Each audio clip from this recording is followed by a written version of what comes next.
Fala, meu amigo advogado, neste vídeo nós falamos sobre como captar clientes na advocacia empresarial. Nós entrevistamos um advogado que conta detalhes de como ele conseguiu consolidar o escritório dele através do próprio LinkedIn, utilizando o LinkedIn como um dos pilares estratégicos, mas focando sempre na figura dos sócios. Então, entre os sócios, o fortalecimento da imagem deles e fortalecendo a marca do escritório. Ele conta detalhes de como foi este processo, como ele construiu para, por exemplo, se tornar uma referência no direito empresarial, principalmente entre as startups. Lembrando a você que este é um corte do Trimind Cash que nós gravamos semanalmente com advogados de diferentes áreas de atuação. Nesse episódio, a gente entrevistou o Danton Zanetti.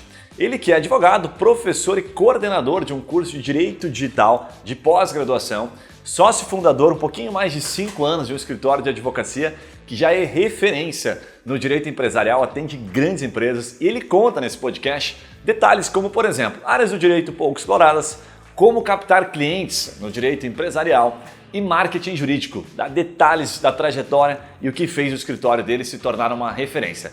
Vale muito a pena você dar uma olhadinha nesse corte, mas já vou deixar aqui em cima para você o link do episódio completo, para você deixar separado depois do corte, dar uma olhadinha na íntegra. Então, vamos ao episódio. Deixa eu dar uma pivotada aqui agora, para a gente conseguir explorar o máximo possível aqui da tua expertise. A gente vai falar um pouquinho sobre como captar clientes na advocacia empresarial. Nosso público adora isso aqui, cara. Então, olha, vamos até apertar aqui para você revelar os mistérios aqui, a caixa preta, literalmente. O que eu queria começar te perguntando? O primeiro ponto é o seguinte, você tem alguma... Como é que é a estrutura do seu escritório? Tem alguém que faz o papel de prospecção ativamente, né, o comercial? Da onde você percebe que vem mais? Que você falou um pouquinho já do orgânico, né? Mas eu queria entender um pouco mais de detalhes que você puder passar do estratégico. Assim, tipo, você tem alguma boa prática de, eu vou almoçar uma vez por semana? Eu vi, por exemplo, que você teve uma matéria que saiu agora recente na RPC. Por onde que você caminha, assim, na tua constância que você fala sobre o marketing jurídico offline? Plota o carro, assim, telefone, foto. Plotar o carro era ótimo. Tem um adesivo no meu carro. É assim que eu capto meus clientes, tem um adesivo no meu carro. Revelado o mistério. Assim, realmente é a questão do orgânico e a questão da docência, eu acho. A docência, para mim, é uma atividade que eu sempre me identifiquei muito, sempre admirei professores que eu tive desde não só da faculdade, mas na faculdade isso me despertou interesse em ser professor também. E tem muito aluno que ou me indica ou me contrata, enfim, que vê no professor um porto seguro realmente, é uma fonte de conhecimento e que por conta disso, de alguma forma, quando ele tiver algum problema, ele vai saber quem resolveu, vai saber quem indicar, né? Então, para mim, funciona muito isso. Acho que a constância, o posicionamento, isso tudo faz diferença, né? Sim. Você tem a figura do comercial dentro do escritório, não? Do espectador? Bem lembrado. Não tem. O nosso escritório tem uma estrutura enxuta, bem na dinâmica do Eric Ries, ali da Lean Startup. Boa. Eu internalizei isso no meu escritório, realmente. Foi por atuar com startups e ver como eles rodam bem com pouca gente, com pouca estrutura. Eu foquei muito nisso. E aqui uma dica também para quem está iniciando o escritório de advocacia, atividade como advogado. Tem muita gente que dá importância para um grande escritório, etc. Claro, dependendo do nicho de cliente que você atua, isso vai ser importante. Dependendo do volume, etc., isso vai ser importante. Mas não necessariamente você precisa começar dessa forma. E aqui entra aquele crescimento com constância que eu estou batendo tanto na tecla, né? Eu conheci colegas que tinham um custo mensal de escritório maior do que eles podiam pagar, né? Custear com a receita que entra do escritório. Então, para mim, isso não bate com esses princípios de ser enxuto. Eu costumo dizer que isso é viver muito o futuro, né? Não, mas meu escritório vai ficar grande, vai ser animal, mas eu não consigo chegar lá porque meu custo me engoliu aqui, né? Então, eu não tenho um comercial no escritório e a figura do comercial fica centrada nos sócios. Legal. Sempre foi essa a dinâmica. Quem conhece o nosso trabalho sabe que o Danton tem especialidade em contratos, direito empresarial, proteção de dados. Quem conhece meu sócio Vitor sabe que ele domina a propriedade intelectual, industrial, contratos, empresarial também. Quem conhece meu pai, que também é sócio, sabe que ele foi procurador federal, sempre teve uma atuação com direito administrativo, licitações, contratações públicas. Então, assim, a gente focou nos pontos fortes de cada um dos sócios e procurou se posicionar dessa forma. O que eu percebo do Dantas, assim, que é bem interessante, é talvez a tua facilidade em tomar decisões de mais longo prazo, sabendo que vai ter que abdicar um pouquinho no presente, e que isso paga, isso retorna em algum momento. Né? Porque é natural, o jovem, o advogado, ele querer a bala de prata, né? Querer a oportunidade. E parece que você, sempre que via uma oportunidade, você falava, cara, não, vou investir aqui. Eu vou plantar, para daqui 1, 2, 3 anos começar a colher. E eu entendo, porque quando eu abri escritório, eu também tinha uma ansiedade enorme, assim, de, poxa, ninguém me ligou hoje. Isso acontece, né? E ninguém vê esses bastidores. Poxa, ninguém me ligou hoje. Poxa, meu faturamento, já estamos no dia 15 aqui e eu tinha uma expectativa de faturamento maior. Isso tudo preocupa o advogado e faz muita gente querer correr atrás dessa bala de prata. Curto prazo, né? Que não existe, na minha opinião, exceto através da sorte. Se você for uma pessoa de muita sorte, você vai encontrar essa bala de prata e vai decolar, vai explodir. Agora, se você for igual eu, você vai ter que plantar. Você igual vai ter eu, trabalhador e advogado não, como todos os outros. Se for igual eu, que não tem toda essa sorte do mundo, você vai ter que plantar. E se você plantar, vai vir. Legal, cara. Muito bacana. Deixa eu te fazer uma pergunta que é um feijão com arroz, Antônio. E a gente até foi uma sugestão, inclusive, do nosso time, porque muito cliente já perguntado isso. E quando eu confesso que quando chegou para mim, eu falei, cara, não acredito, sério, vamos falar do feijão com arroz. Muita gente perguntando sobre isso. E que depois eu parei para pensar e vi que era muito comum. Que são as boas práticas do atendimento, sabe? O que são as boas práticas do atendimento? O advogado tem dúvida, por exemplo, ou tem dúvida ou tem, às vezes, receio, não sabe se está fazendo certo e tal. Por exemplo, de WhatsApp, de velocidade de atendimento, velocidade de resposta, Danton. Vou te dar um exemplo aqui. A gente tem vários escritórios que têm perfil um pouquinho diferente, que prospectam, por exemplo, na pessoa física, então previdenciário, família, do que você imaginar, e tem os empresariais. Às vezes o cara falha num detalhe simples, velocidade de resposta. Então o cliente novo manda uma mensagem, depois no outro dia ele manda, não, que eu estava com audiência, estava com reuniões, não respondeu o cara. Já perdeu, sabe? O cliente já falou com outro advogado, não pegou ele no momento, sabe, que precisava se conectar emocionalmente. O que você pode contar do feijão com arroz, assim, do atendimento? Você tem alguma boa prática que você recomenda? Como é que você lida com o WhatsApp no teu escritório? O que você faz ali que você recomenda que faz diferença para você? Acho que duas questões primordiais, a velocidade de resposta e o atendimento pessoal, né? Se você tem um escritório de menor porte e que é centrado na figura dos sócios e não da marca do escritório, como é o meu caso, você dá um atendimento personalizado para o cliente e não vou dizer instantâneo, né? mas tempestivo, assim, numa velocidade razoável, é fundamental. Legal, legal. E como é que você lida com essa situação diante de todos os processos, diante de todas as situações? Você para o tempo todo, você fica... Eu estou te fazendo pergunta do feijão com arroz mesmo porque muito advogado tem essa dúvida. Você fica ali observando o WhatsApp, o cliente manda mensagem, você entra em contato em seguida. Como é que você faz a primeira coisa que você faz quando você acorda? Como é que é a tua gestão do tempo diante disso? Porque você está ali numa audiência, como é que você gera isso? Hoje em dia, graças a Deus, eu faço pouca audiência. Então, eu consigo dar um pouco mais de atenção a e-mail, a WhatsApp. Enfim, acho que um ponto importante é o advogado estabelecer certos limites também. Porque, é claro, tem assuntos urgentes que você vai ter que atender a qualquer hora. Empreender é isso, né? A gente está lá, tem que estar à disposição para o cliente.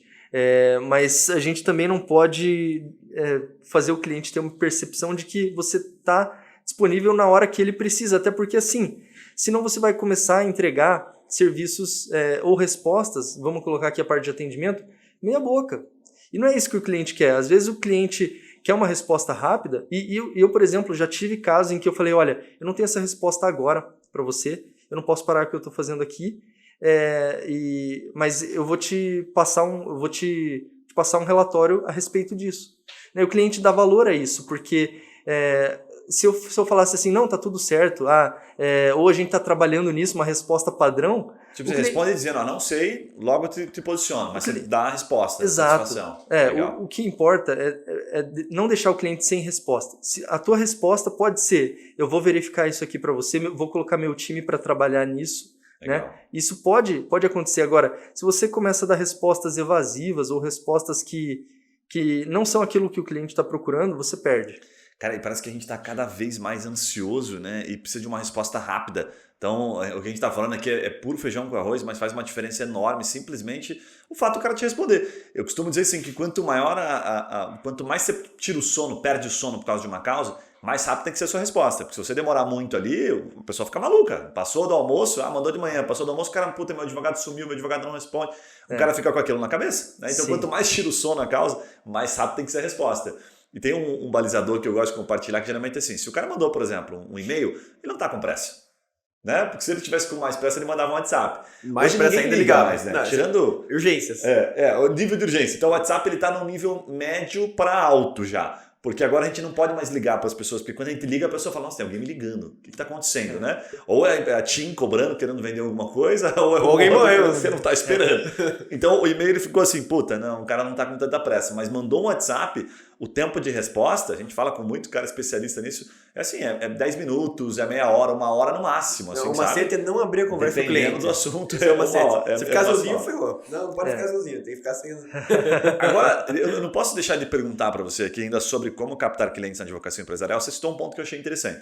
Poxa, a docência me ajuda bastante. Então a pergunta é, como é que entra nesse circuito? Como é que o cara se torna professor? Se o cara está gostando disso, pô, gostei, faz sentido também, me identifiquei com o Danton. Como é que conciliar, você entrou, né? No circuito, PUC, FAI? Conta aí os detalhes pra gente. E conciliar com a carreira de advogado.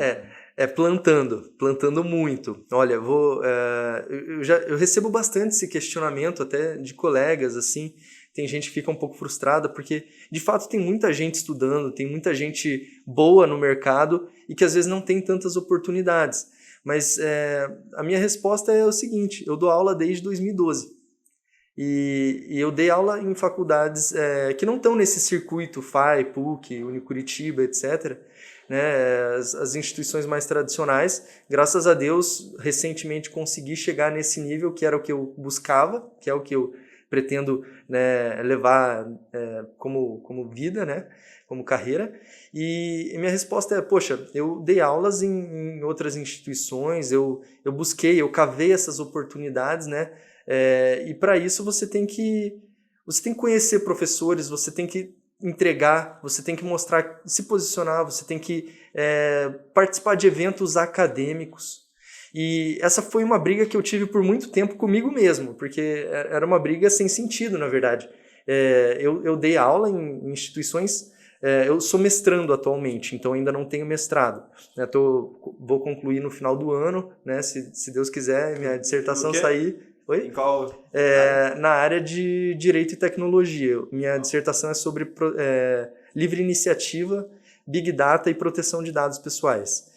Então, isso me parece que é fundamental para você conseguir lecionar, né? Sim, sim. Você ser observado, assim, né? O mestrado sempre foi um requisito muito forte para você ter penetração na área acadêmica. E as universidades usam isso muito como marketing, né? Que aqui todos os professores são mestrados. Porque isso é requisito do MEC para a tua instituição ser bem avaliada.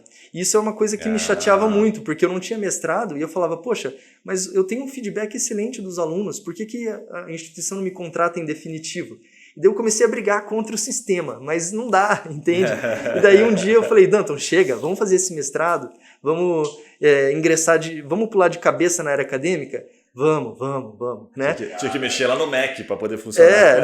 O Danton não vai conseguir brigar com o MEC, o Danton tem que fazer mestrado, fazer o quê, né? E daí as oportunidades começaram a surgir, porque como eu consegui cavar essas oportunidades lá atrás, quando eu ainda nem tinha mestrado, e até hoje ainda não tenho, é a constância. Pô, desde 2012 o cara dá aula, né? Eu comecei a cavar essas oportunidades e elas apareceram, mas você tem que se apresentar para o jogo. Que legal. Deixa eu te fazer uma pergunta que eu fiquei com o cara ali. Você cita, né? 2012 eu comecei a dar aula.